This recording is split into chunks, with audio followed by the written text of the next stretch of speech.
আপনি কি passport size ছবি নিয়ে চিন্তিত? আশেপাশে দোকানও পাচ্ছেন না, আর দোকানে গেলে পাসপোর্ট সাইজ ছবি করতে ৮০ থেকে ১০০ টাকা নিতে পারে। এখন আপনি নিজেই পাসপোর্ট সাইজ ছবি করতে পারবেন যদি এই ভিডিওটা সম্পূর্ণ দেখেন। ভিডিওটা শুরু করার আগে একটি রিকোয়েস্ট, আপনি যদি আমাদের চ্যানেলের নতুন দর্শক হয়ে থাকলে চ্যানেলটি সাবস্ক্রাইব করে রাখুন। প্রথমে গুগল ক্রোমে গিয়ে সার্চ বারে লিখবেন কাট আউট প্রো। এটা লিখে আপনারা সিম্পলি ইন্টার ক্লিক করবেন। প্রথমে এই লিঙ্কটা আসবে, এরকম picture cut out pro AI photo editing, এইটার উপর একটা ক্লিক করবেন। তারপর প্রথমে আপনারা সাইন আপ বা লগ ইন করবেন। এখানে ক্লিক করে আপনার জিমেল অ্যাড্রেসটা এখান থেকে সিলেক্ট করে দেবেন। আমি আমারটা সিলেক্ট করে দিছি। সাইন আপ হয়ে গেছে। এখন আমি পাসপোর্ট সাইজ ছবি তৈরি করব। পাসপোর্ট ফটো মেকার, এটার উপর একটা ক্লিক করে দেবেন। ক্লিক করার পর আপলোড ইমেজ, এখানে একটা ক্লিক করবেন। ক্লিক করে আপনার ফাইলে যেই ছবিটা পাসপোর্ট সাইজের মতো করবেন সেটা আপলোড করে দিবেন। আপলোড করার পর কিছুক্ষণ পর ওয়েট করবেন। ওয়েট করার পর এরকমের একটা ইন্টারফেস আসবে।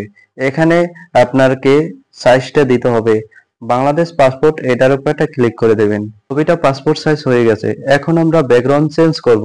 ব্যাকগ্রাউন্ড চেঞ্জ করার জন্য এখানে একটা ক্লিক করবেন।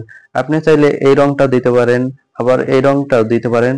যেটা আপনার পছন্দ সেটা সিলেক্ট করবেন। আমি এটা সিলেক্ট করলাম। এখান থেকে ব্যাকগ্রাউন্ড কালার চেঞ্জ করতে পারেন। আমার এটা পছন্দ, আমি এটা দিয়ে দিলাম। পোশাক চেঞ্জ করার জন্য এখানে একটা ক্লিক করবেন, দেখবেন অসংখ্য পোশাক এখানে। তারপর আপনার যেটা পছন্দ সেটা সিলেক্ট করে দিবেন।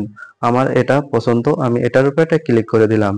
সঙ্গে সঙ্গে দেখুন পোশাকটা পরিবর্তন হয়ে গেছে। এই কাজটা যদি আপনি ফটোশপ দিয়ে করতেন তাহলে অনেক সময় লাগতে। এই ছবিটা চান আপনি একটা পেপারে অনেকগুলো হোক, তাহলে এখানে ক্লিক করে আপনি A4 সাইজটা সিলেক্ট করে দিবেন।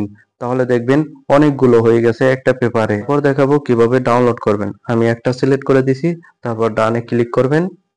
তারপর এখানে লেখা আছে ডাউনলোড এইচডি, এখানে ক্লিক করে আপনি জেপিজি অথবা পিএনজি হিসাবে ডাউনলোড করতে পারেন।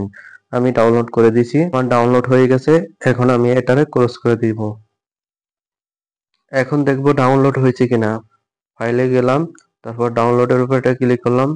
দেখুন ভিউয়ার্স, এখানে ডাউনলোড হয়ে গেছে। ওপেন করে দেখবো পাসপোর্ট ছবিটা সুন্দর হয়েছে কিনা। দেখুন ভিউয়ার্স, কত সুন্দরভাবে এআই আমাদের পাসপোর্ট ছবি তৈরি করে দিছে। ওটা ভালো লাগলে অবশ্যই লাইক দিয়ে শেয়ার করে দিন।